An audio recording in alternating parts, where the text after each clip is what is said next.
Hello everyone, welcome to the GRESB 2025 Real Estate Assessment Q&A. My name is Shelby Curry, and I'm a senior analyst on the GRESB Member Success team based in Boston. My team's number one goal is to ensure that your GRESB journey is as smooth and as successful as possible. We hope this Q&A session will leave you feeling prepared to finish out a strong 2025 reporting season. Before we get started, I want to encourage you all to ask questions at any point during today's session using the live chat feature. If we're unable to answer all questions within our 1 hour together today, we'll be sure to reach out as soon as possible with additional clarification. On to today's agenda. I'll point out some key milestones within the GRESB assessment timeline. My colleague Jenny will discuss 2025 updates to the GRESB standards and assessment. I'll continue on with some reporting tips and tricks, and then Fotis will answer some of our most requested questions. All right. I'm sure you all are well aware that we're in the midst of the GRESB reporting season, but there's much more to GRESB that happens outside of this 3-month window. During Q1, we worked to prepare all of the tools and resources you need to feel well-informed and on top of your GRESB reporting. This year, we published improved reference guides and scoring documents, as well as many supporting materials like a technical FAQ, a new online training platform, and the asset spreadsheet. You can find all of these things on go.learngresb.com or on the GRESB website. From April 1st to July 1st, the assessment portal is open for you to complete your reporting. In the summer, we validate evidence and score submissions, and in September, we launch the preliminary results and hold what is called the review period. Lastly, in October, we publish our official results ahead of an exciting results sharing season. There are several things you can do right now and a few deadlines to mark on your calendars. First, the assessment portal opened on April 1st. All participants have until July 1st to submit their assessments. Secondly, if you or someone on your team are new to GRESB reporting, you can request a new service called GRESB Quick Start until the end of May. This is specifically designed to catch those who are less familiar with GRESB up to speed. You have until June 20th to request a pre-submission check and until June 27th to schedule it. Be careful not to wait too long to schedule this service, as slots really fill up quickly. You can select metrics for a customized peer group between August 1st and 15th. Finally, during the first 2 weeks of September, after we've released preliminary benchmark reports, you can request an assessment correction if needed. Moving on, I'm pleased to share that GRESB launched the second update of the GRESB Accredited Professional Exam, or GRESB AP, for real estate.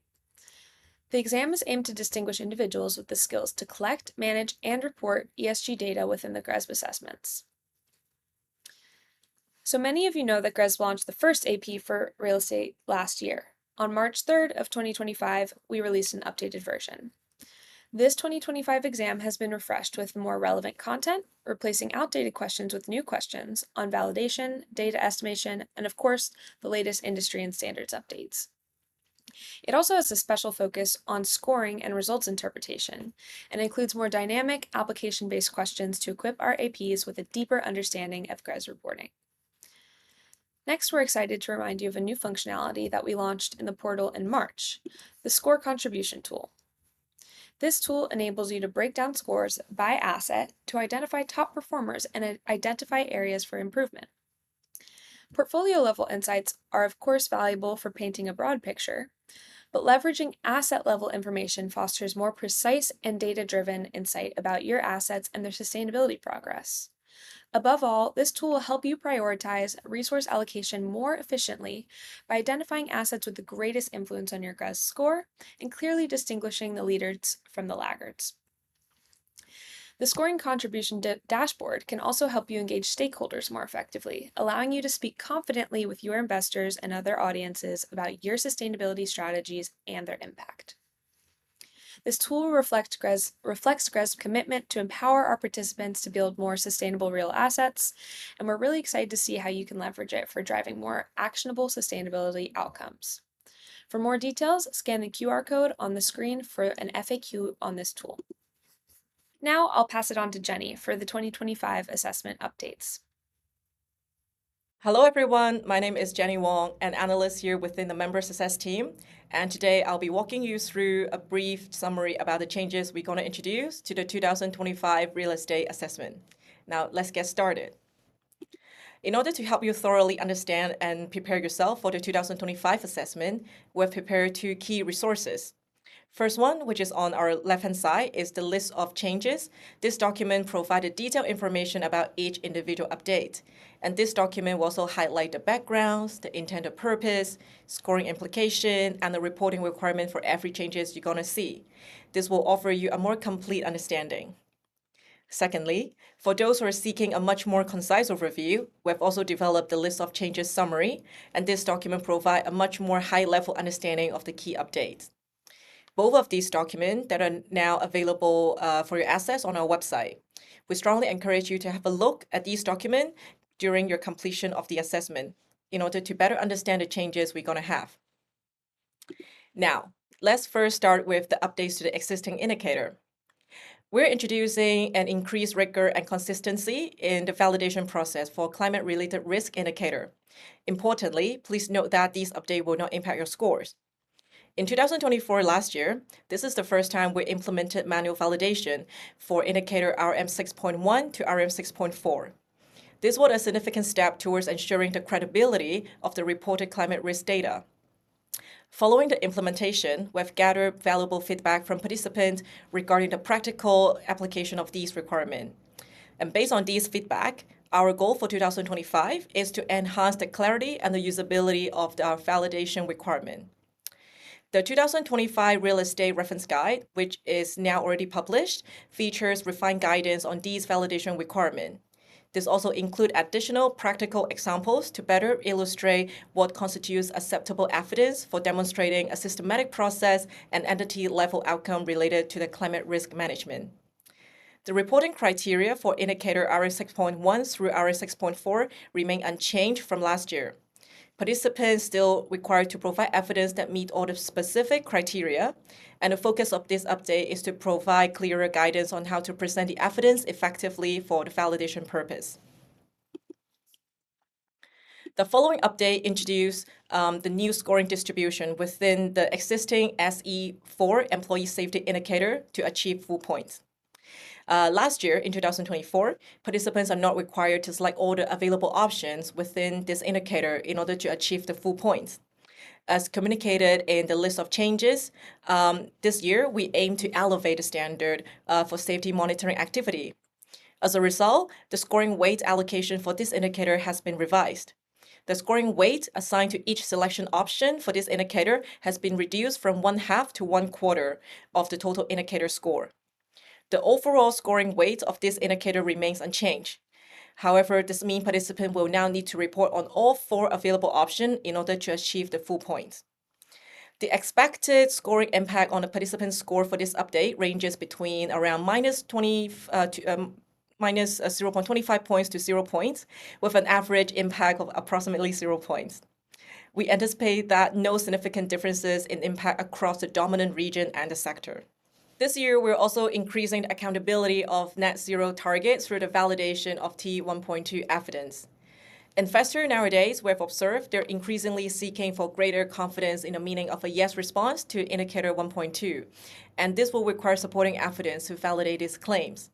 This update is designed to gather and validate evidence to substantiate the reported net zero targets.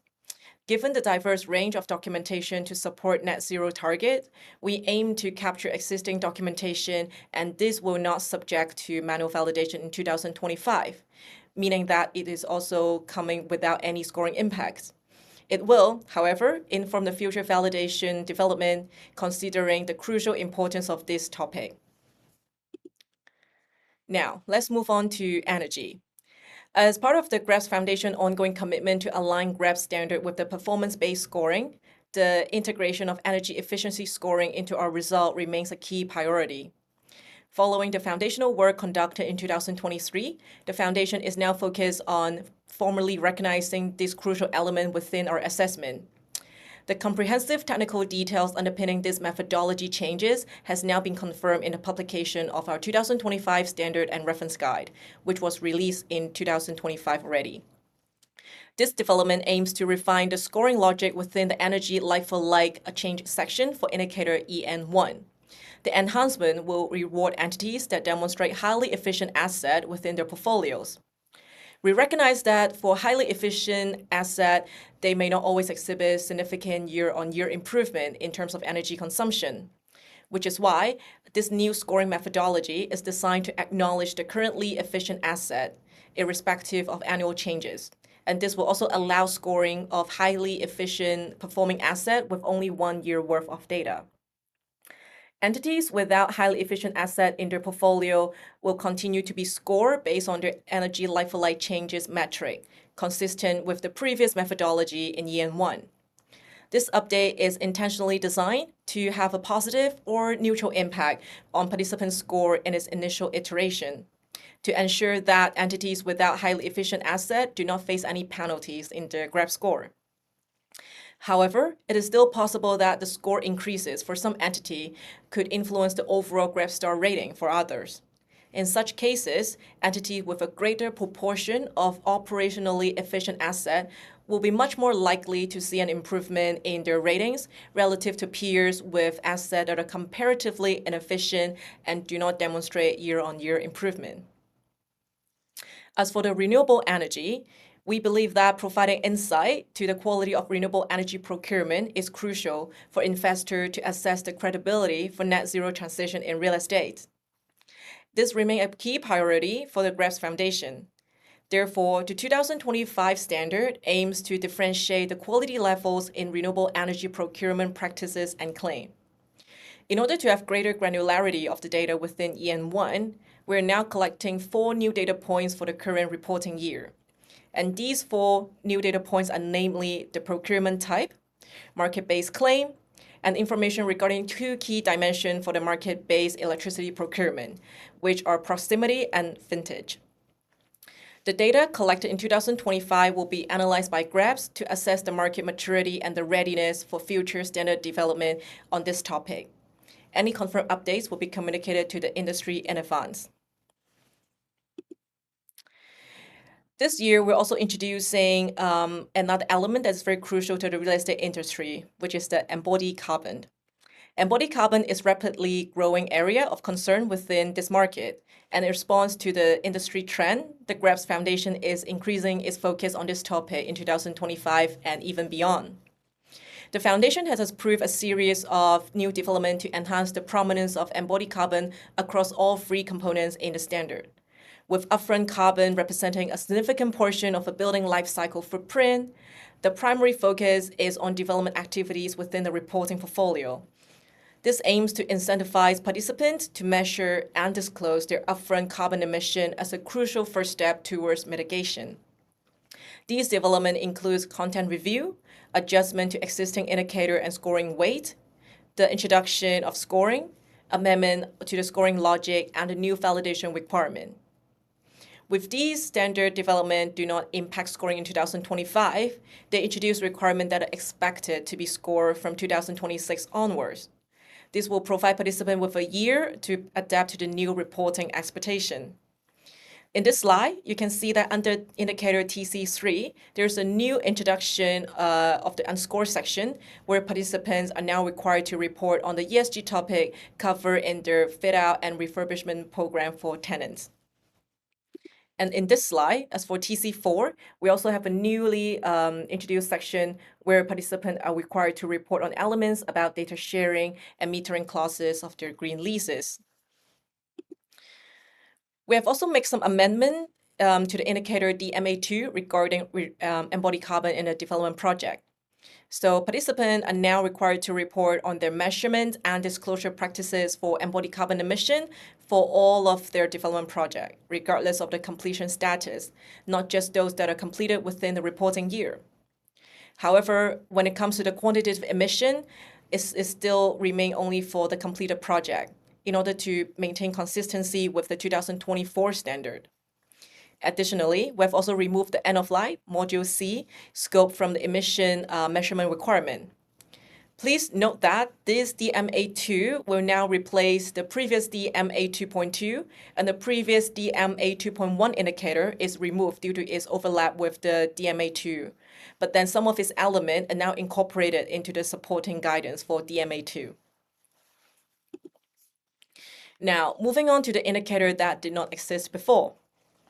Following the release of the TNFD recommendation in September 2023, biodiversity and nature are now gaining significant importance in the real estate sector. The GRESB Foundation is responding to this by including a new unscored indicator that focuses on biodiversity and nature-related strategy within the standards. This update will align with the TNFD recommendation, promoting a much more comprehensive and market-aligned approach to managing nature-related risks and opportunities. Participants are now required to provide insights on their biodiversity and nature strategies.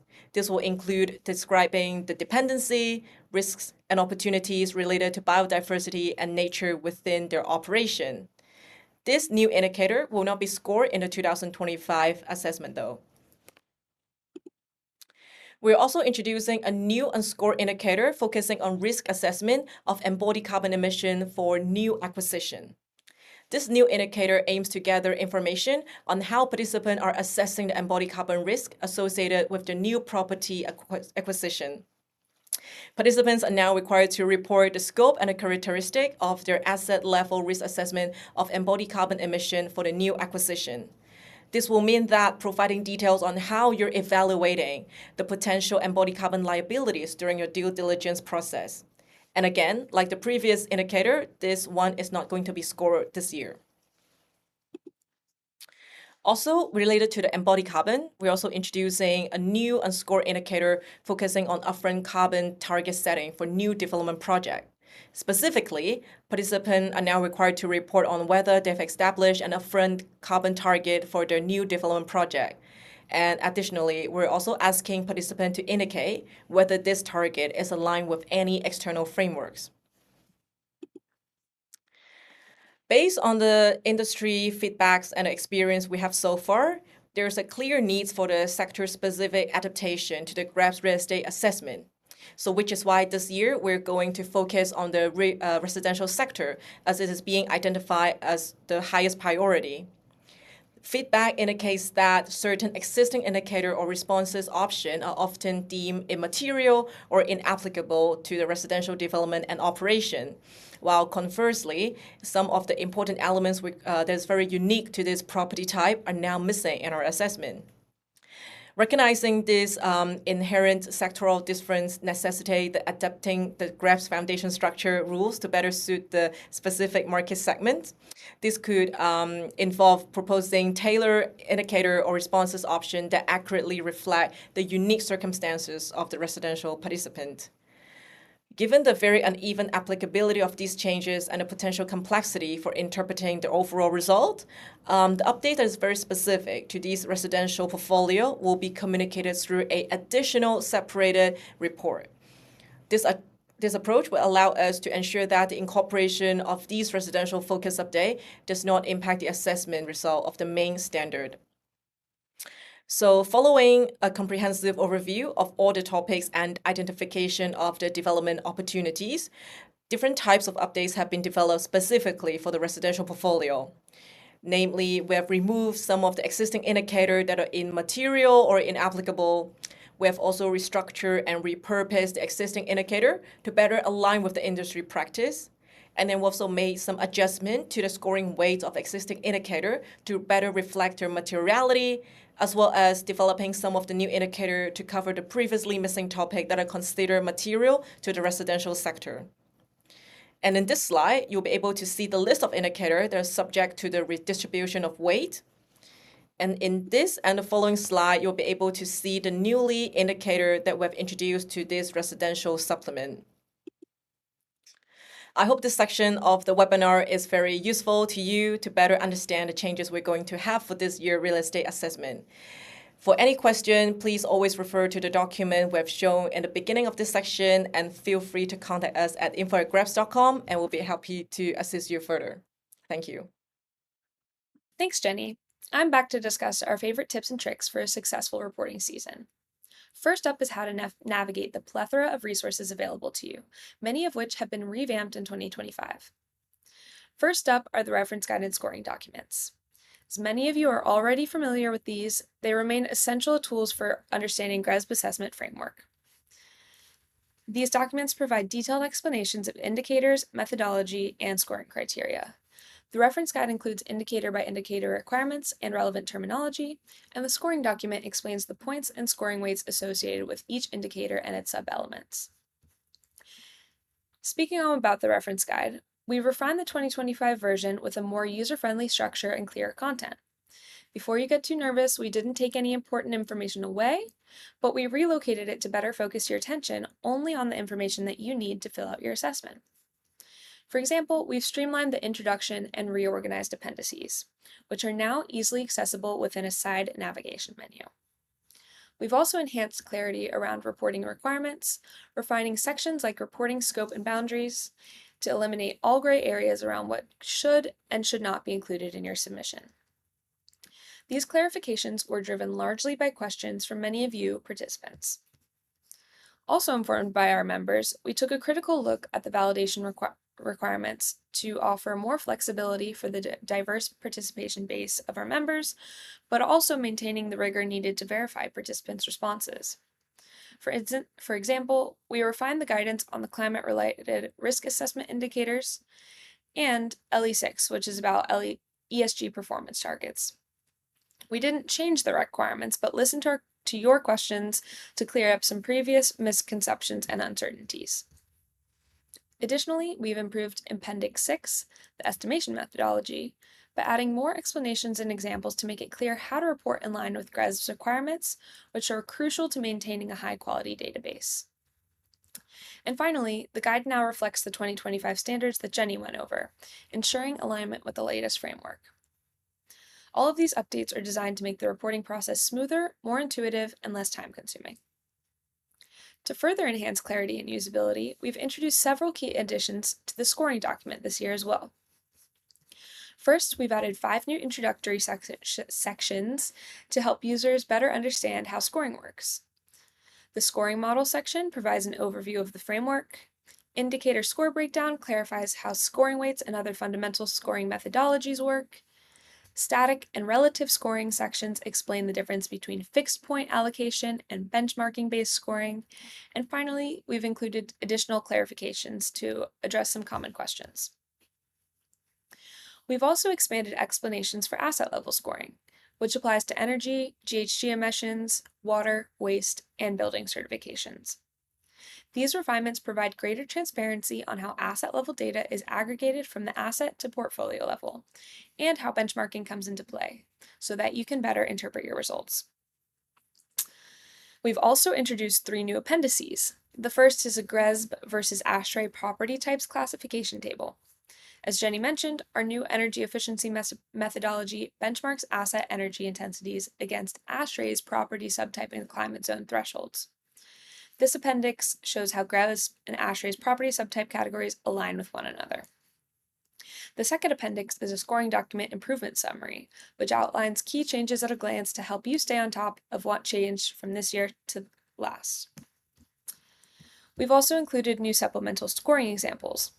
We recognize that some of the asset level scoring methodology can be quite complex, and hope that these improvements help minimize the comprehension gap between your input and our output. The reference guide and scoring document are, of course, critical materials, but there are many more resources available to you.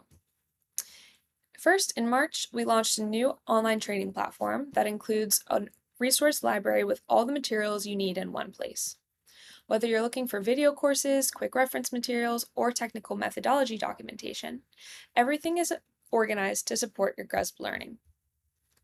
To access the platform, go to the GRESB website and select Online Training from the Insights menu. From this page, you can register for training and resources within the learning platform. Note that you can only access the learning collections that you register for. Feedback on the learning platform is always welcome. Just reach out to info@gresb.com. Then, if you're looking for quick access to a certain guidance document, you can always look to the resources page on our website. It's been updated to include new versions of several key materials, including the aggregation handbook, the indicator summary guide, a technical FAQ with some of our most commonly asked reporting questions, and Excel versions of the assessment. Next, here are some key tips to keep in mind. First, submit early. The GRESB portal closes on July 1st, as I mentioned earlier. Many of you are likely well aware of the stress that comes with a little last-minute submission push, so give yourself plenty of time. Then, if you're requesting a pre-submission check, which is formally known as the response check, be sure you've completed as much of the assessment as possible at least 1 week before your scheduled call. This will really help maximize the value of the review. Next, organize your users within the GRESB portal. Only account managers have the ability to submit an assessment, so ensure that the right people have the right roles well in advance of your submission. And finally, don't hesitate to reach out to a GRESB partner for support. Whether you need guidance on reporting or data management, they can help streamline the process and ensure your submission is as strong as possible. Now on to some evidence validation rules and best practices. I'll start with some of the basics. Validators will review all uploaded evidence documents to ensure that they fully support the selections made. As a reminder, evidence must clearly support all selections within the assessment, must apply to the reporting year unless the indicator states otherwise, must apply to the reporting entity for which you support an assessment, and for this, it's not always clear if and how the entity is related to the group or organization of which it is part, so please make sure that the name that's associated with your submission is clearly referenced within your evidence, or clarify any structural relationships. And lastly, of course, the evidence should be submitted as either a document upload or a URL link. If you are using a URL, please make sure that they lead directly to the relevant content within 2 clicks to facilitate review. And then a few things are new in 2025 to note. First is that GRESB now accepts evidence in any language as long as the system can read the text within the file. I'll touch more on this in a moment. Second is that a summary of manually validated indicators and requirements is now included in Appendix 4 for easier reference. And lastly, if a PO 1 through 3 decision on policies was fully accepted in a previous submission, it will carry over to this year's submission as long as the selections and evidence remain unchanged. No actions required on your end for this, so long as you don't make any changes. Now for our evidence do's and don'ts. First up is to use a cover page. Available in Appendix 4 of the reference guide, this helps to ensure nothing is lost or misinterpreted during the validation process. Similarly, we encourage you to highlight relevant text within documents to help validators quickly find key information. You can also use the open text box if you need to clarify how your evidence applies to the reporting year or the reporting entity, as I mentioned just a moment ago. Then review indicator-specific requirements in the reference guide closely to ensure that your evidence fully meets expectations. Though GRESB cannot pre-validate your evidence, we're always here to help with interpreting the evidence requirements if you have questions. A pre-submission check is also a great way to give yourself that peace of mind that your evidence is up to par. Those are the do's. Now for our evidence don'ts. First, try to avoid zip files. As I mentioned, the more difficult it is to sift through your documentation to find the support, the more room there is for misinterpretation. PDFs, for example, are much cleaner to review. Then do not upload images of untranslated text. As I mentioned earlier, GRESB will now accept evidence in any language so long as it's in a readable file type, like Word or PDF. The translation system cannot read text embedded in pictures, so if you do submit evidence in a language other than English, make sure it's not submitted as a photo or screenshot, or if it is, you'll need to provide your own translation. Then lastly, try to avoid overselecting options. Overselecting may end up leaving you with a partially or unaccepted decision if your documentation cannot truly support enough of your selections. Be mindful to only select what your evidence can confirm. Then, for those of you who are returning participants, your assessment will be partially pre-filled with last year's assessment responses to make your reporting process a bit easier. Of course, not all indicators can be pre-filled due to the assessment's yearly evolution, but participants can see clearly in the portal where pre-filling was applied. If a pre-filled indicator is also subject to manual validation, it may also be pre-validated, giving you the peace of mind that last year's validation decision will remain consistent. Still, we strongly recommend that you review all pre-filled indicators, responses, and evidence requirements. The indicator summary guide on our website can give you a quick overview of the pre-filled and pre-validated indicators to help you plan and organize your reporting. Lastly, I want to share a few tips for reporting asset level data to the GRESB asset portal. If you haven't already been working on your asset spreadsheet, note that the editable version of this resource is available within the GRESB portal. Using the 2025 version is essential for a successful import to the asset portal. It's also important not to manipulate the spreadsheet's original form in any way aside from populating your asset level data. Doing so may disrupt your import process and lead to an error. If, once you do import your spreadsheet successfully, you notice any errors within your assets, note that you must resolve these before you can aggregate your asset level data and submit your response. Outliers, however, can remain, so long as you've reviewed them to ensure that your data wasn't entered correctly. If you're unsure how to resolve errors or how to report certain information, don't forget that the Instructions tab contains a huge amount of important guidance. We redesigned this tab in 2025 to enhance readability and clarify common areas of confusion. Lastly, and perhaps most importantly, do not forget to click Aggregate Asset Data as the last step before submitting your assessment. Doing so automatically sorts your asset data into the assessment to ensure everything is current and correct. And with that, I will pass it on to Fotis for the last part of our call. Hi everyone, I'm Fotis and I'm a Member Success Analyst here at GRESB. To wrap things up, I'll walk you through some of the most common questions we receive from participants, especially around standard changes, the energy efficiency, the residential benchmark report, and how renewable energy procurement is being reported. Let's start with the 2025 update to the GRESB Standards and Reference Guide. One key improvement is in the section of reporting scope and boundaries. The definitions have been clarified to give more precise guidance, including what counts as a standing investment and how to treat edge cases like dormant assets. As a rule of thumb, GRESB requires you to report on all standing investments you own, regardless of the ownership share or the operational control. If an asset was owned at any point during the reporting year, it should be included in the performance component. There are only a handful of exceptions, things like assets owned for just one day, vacant land, dormant properties, cash holdings, ground leases, and of course, non-real estate assets. So, if the asset didn't operate and didn't generate any utility consumption or emissions, it might be excluded. Otherwise, it needs to be reported. Another update that's been well received is around language flexibility. Starting in 2025, GRESB now accepts supporting evidence in any language, as long as it is text-based document, not a scan or an image. There is no need anymore to translate it or add an English summary. This also applies to the evidence cover page and any open text fields. GRESB's internal translation system is designed to handle entries in multiple languages so the validators can still review them effectively. That said, an open text box field marked as "for reporting purposes only" will appear in your benchmark report exactly as submitted. So if it's in a different language, it won't be translated in the final report.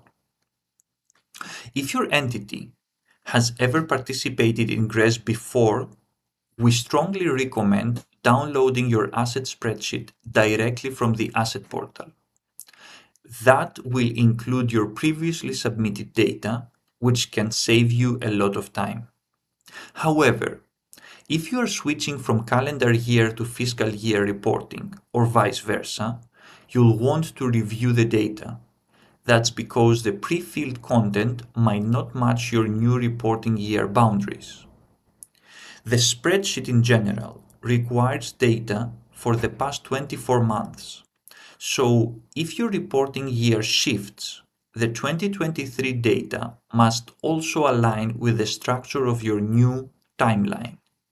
So some manual adjustments may be needed to keep things consistent.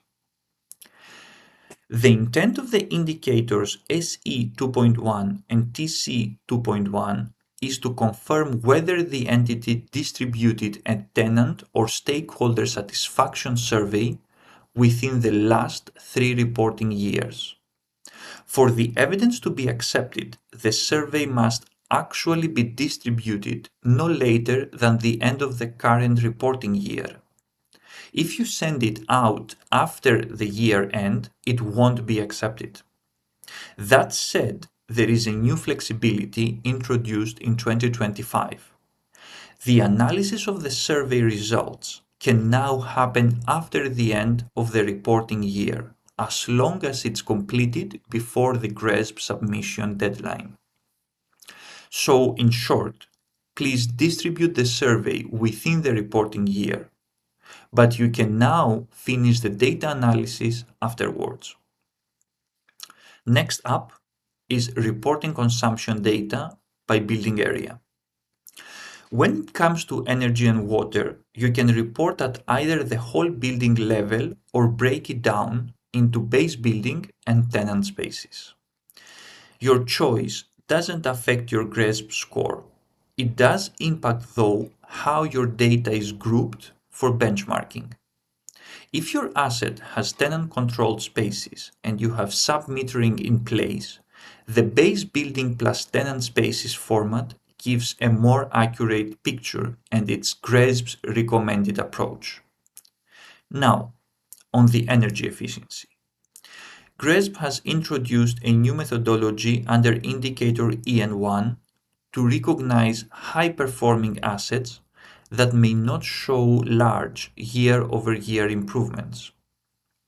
Here's how it works. First, GRESB assesses if your asset qualifies for energy efficiency scoring.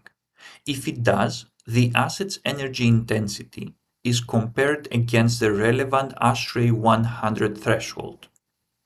If the intensity is better than the benchmark, meaning it's lower, the asset earns the full 2.5 points for energy performance.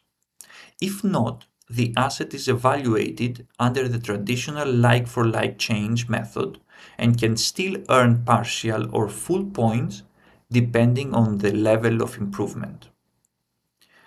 To support this, GRESB now displays the relevant ASHRAE threshold for each asset directly in the asset portal. You'll find it in the asset characteristics section as shown in the slide.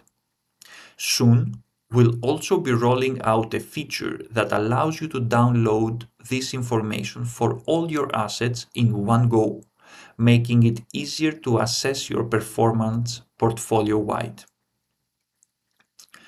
For those of you reporting residential assets, if 75% or more of your GAV is residential and you opt in to the residential assessment, you'll see an extra indicator appear under the supplement section of the assessment portal. The residential benchmark report mirrors the standard real estate benchmark report, meaning that you'll see there features like your GRESB score, the rating, and the peer group ranking. The key difference is that everything in the residential benchmark report is based solely on residential data. That way, your results are aligned with the residential market and are not skewed by commercial metrics. Finally, a few points to the new section on the renewable energy, the quality of renewable energy procurement. This won't impact your score in 2025, but it helps GRESB collect insights to inform future standards. When reporting RECs, you'll need to clarify two things.